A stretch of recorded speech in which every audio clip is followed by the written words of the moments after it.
Chapter number 6. Welcome back, ladies and gentlemen. This is chapter number 6, Pride and Prejudice.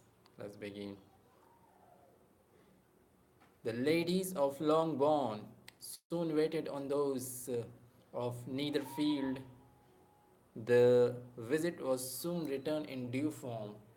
Miss Bennet's pleasing banners grew on the goodwill of Mrs. Hurst and Miss Bingley, and who the mother was found to be intolerable, and a younger sister not worth speaking to.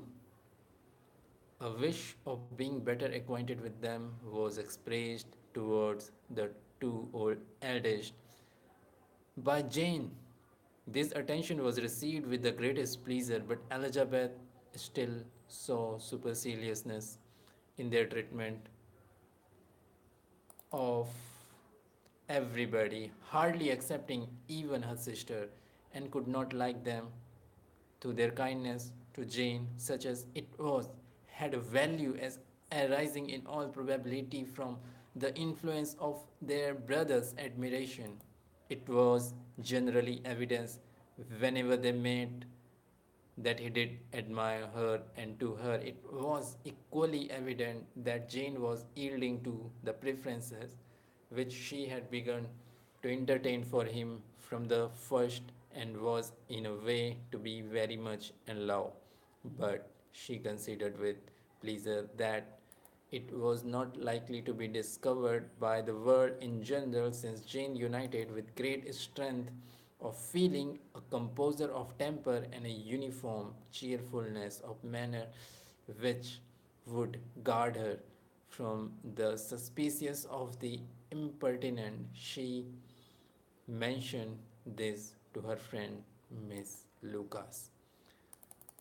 It may perhaps be pleasant, replied Charlotte, to be able to impose on the public in such a case, but it is sometimes a disadvantage to be so very guarded.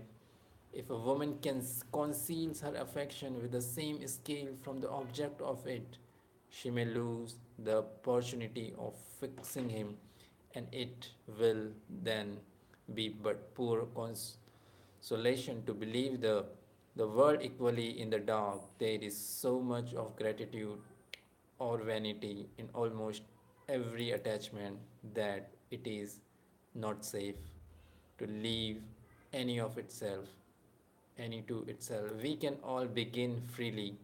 A slight preference is natural enough, but there are very few of us who have heart enough to be really in love without encouragement. In 9 cases out of 10, a woman had better show more affection than she feels.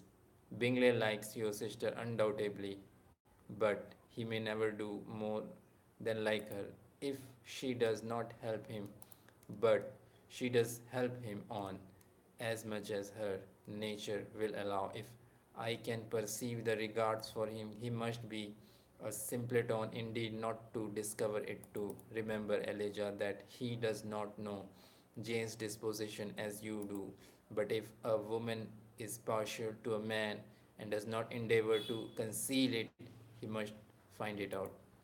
Perhaps he must, if he sees enough of her. But to Bingley's and Jane meet tolerably often, it is never for many hours together, and as they always see each other in large mixed parties, it is impossible that every moment should be employed in conversing together. Jane should therefore make the most of every half hour in which she can command his attention. When she is secure of him, there will be more leisure for falling in love as much as she chooses. Your plan is a good one, replied Elizabeth, where nothing is in question but the desire of being well married. And if I were determined to get a rich husband, or any husband, I dare say I should adopt it. But there are not Jane's feelings. She is not acting by design.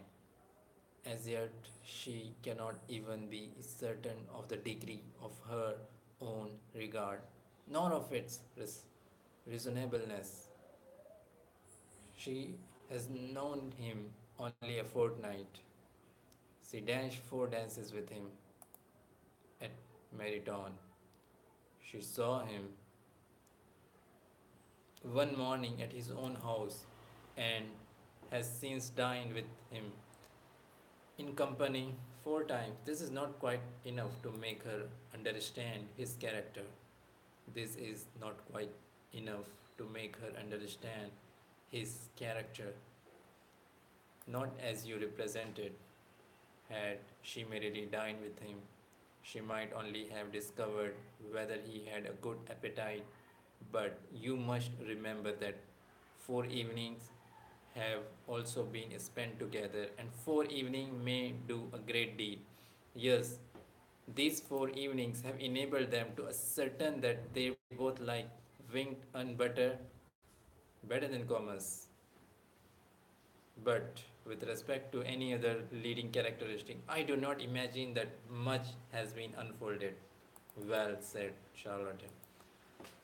I wish Jane succeeds with all my heart, and if she were married to him tomorrow, I should think she had as good a chance of happiness as if she were to be studying his character for a 12-month. Happiness in marriage is entirely a matter of chance. If the disposition of the parties are ever so well known to each other or ever so similar beforehand, it does not advance their felicity in the least. They always continue to grow sufficiently unlike afterwards to have their share of vexation, and it is better to know as little as possible of the defects of the person with whom you are to pass your life. You make me laugh, Charlotte, but it is not sound. You know it is not sound, and that you would never act in this way yourself. Occupied in observing Mr. Bingley's attention to her sister, Elizabeth was far from suspecting that she was herself becoming an object of some interest in the eyes of his friend Mr. Darcy had at first scarcely allowed her to be pretty. He had looked at her without admiration at the ball, and when they next met, he looked at her only to criticize. But no sooner had he made it clear to himself and his friends that she hardly had a good feature in her face, then he began to find it.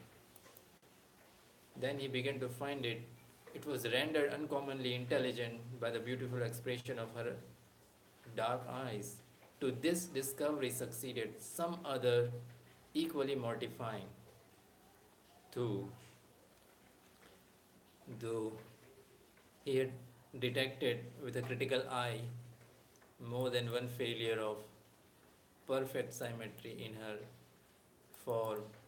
He was forced to acknowledge her figure to be light and pleasing, and in spite of his asserting that her manners were not those of the fashionable world, he was caught by their easy playfulness. Of this, she was perfectly unaware. To her, he was only the man who made himself agreeable nowhere and who had not thought her handsome enough to dance with.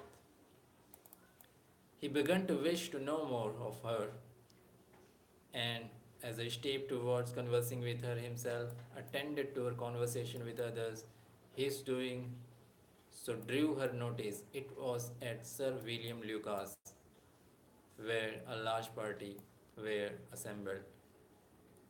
What does Mr. Darcy mean? Said she to Charlotte by listening to my conversation with Colonel Foster. That is a question which Mr. Darcy only can answer. But if he does it anymore, I shall certainly let him know that I see what he is about. He was a very satirical eye, and if I do not begin by being impertinent myself, I shall soon grow afraid of him. On his approaching them soon afterwards, though without seeming to have any intention of speaking, Miss Lucas defied her friend to mention such a subject to him, which immediately provoking Elizabeth to do it, she turned to him and said, did you not think, Mr. Darcy, that I expressed myself uncommonly well just now when I was tasting Colonel Foster to give us a ball at Meriton with great energy, but it is always a subject which makes a lady energetic. You are severe on us. It will be her turn soon to be tested, said Miss Lucas. I am going to open the instrument, Elijah, and you know what follows. You are a very strange creature by way of a friend, always wanting me to play and sing before anybody and everybody. If my vanity had been, if my vanity had taken a musical turn, you would have been vulnerable, invulnerable, but as it is, I would really rather not sit down before those who must be in the habit of hearing the very best performers on Miss Lucas persevering. However, she added, very well, if it must be, so it must. And gravely glancing at Mr. Darcy, there is a fine old saying which everybody here is, of course, familiar with: keep your breath to cool your porridge, and I shall keep mine to swell my song. Her performance was pleasing, though by no means capital. After a song or two, and before she could reply to the entreaties of several that she would sing again, she was eagerly succeeded at the instrument by her sister Mary, who, having in consequence of being the only plain one in the family, worked hard for knowledge and accomplishments, was always impatient for display. Mary had neither genius nor taste, and though vanity had given her application, it had given her likewise a pedantic air, conceited manner, which would have injured a higher degree of excellence than she had reached. Elizabeth, easy and unaffected, had been listened to with much more pleasure to not playing half so well, and Mary at the end of a long concerto was glad to purchase praise and gratitude by Scotch and Irish airs at the request of her younger sister, who, with some of the Lucas and two or three officers, joined eagerly in dancing at one end of the room. Mr. Darcy stood near them in the silent indignation at such a mode of passing the evening, to the exclusion of all conversation, and was too much engrossed by his thoughts to perceive that Sir William Lucas was his neighbour till Sir William thus began. What a charming amusement for young people this is, Mr. Darcy. There is nothing like dancing after all. I consider it as one of the first refinement of polished society. Certainly, sir, and it has the advantage also of being in vogue amongst the less polished society of the world. Every savage can dance. Sir William only smiled. Your friend performed delightfully, he continued after a pause, on seeing Bingley's join the group. And I doubt not that you are an adept. in the science yourself, Mr. Darcy. You saw me dance at Meriton, I believe, sir. Yes, indeed, and received no inconsiderable pleasure from the sight. Do you often dance at St. James? Never, sir. Do you not think it would be a proper compliment to the place? It is a compliment which I never pay to any place if I can avoid it. You have a house in town, I conclude. Mr. Darcy bowed. I had once had some thought of fixing in town myself, for I am fond of superior society, but I did not feel quite certain that the air of London would agree with Lady of Lucas. He paused in hopes of an answer, but his companion was not disposed to make any, and Elizabeth at that instant moving towards them, he was struck with the action of doing a very gallant thing and called out to her, "My dear Miss Elijah, why are you not dancing?" "Mr. Darcy, you must allow me to present this young lady to you as a very desirable partner. You cannot refuse to dance, I'm sure, when so much beauty is before you."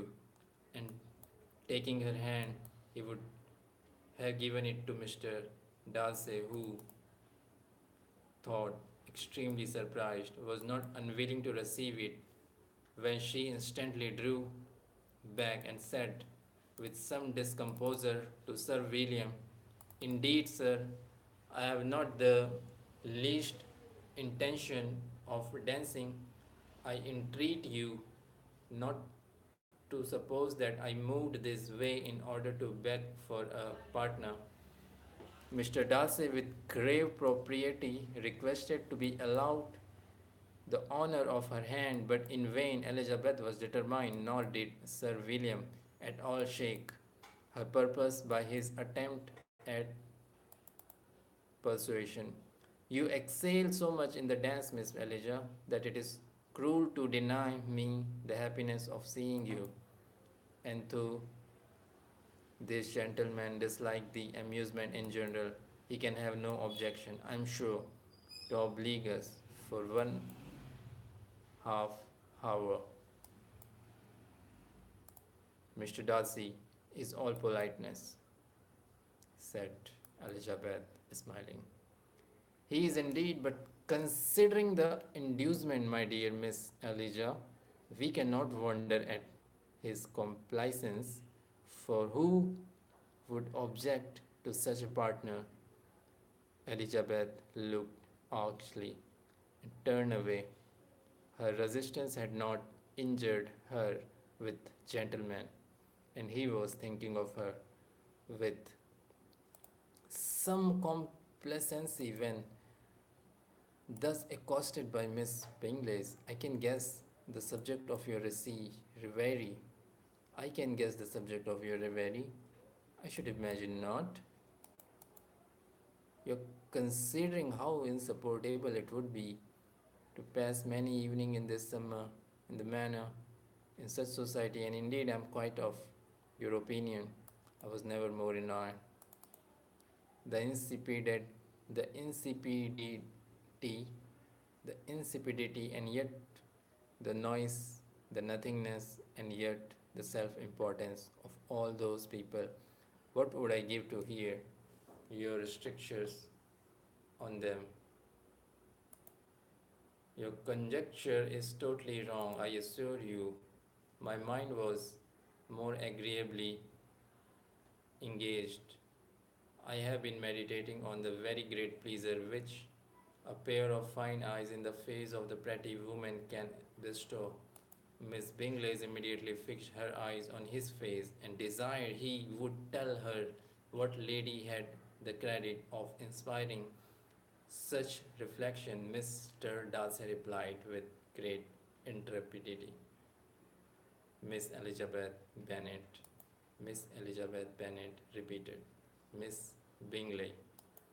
"I'm all astonishment. I'm all astonishment.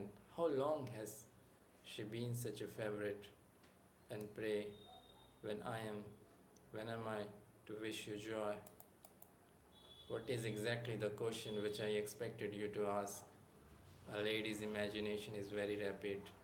It just it jumps from admiration to love, from love to matrimony. In a moment I knew you would be wishing me joy. Nay, if you are serious about it, I shall consider the matter is absolutely settled. You will be having a charming mother in law indeed, and of course, she will always be at Pemberley with you. Listened to her. He listened to her with perfect indifference, while she chose to entertain herself in this manner, and as his composer convinced her that all was safe, her wit flowed long. Chapter 6 ends. Thank you for listening to this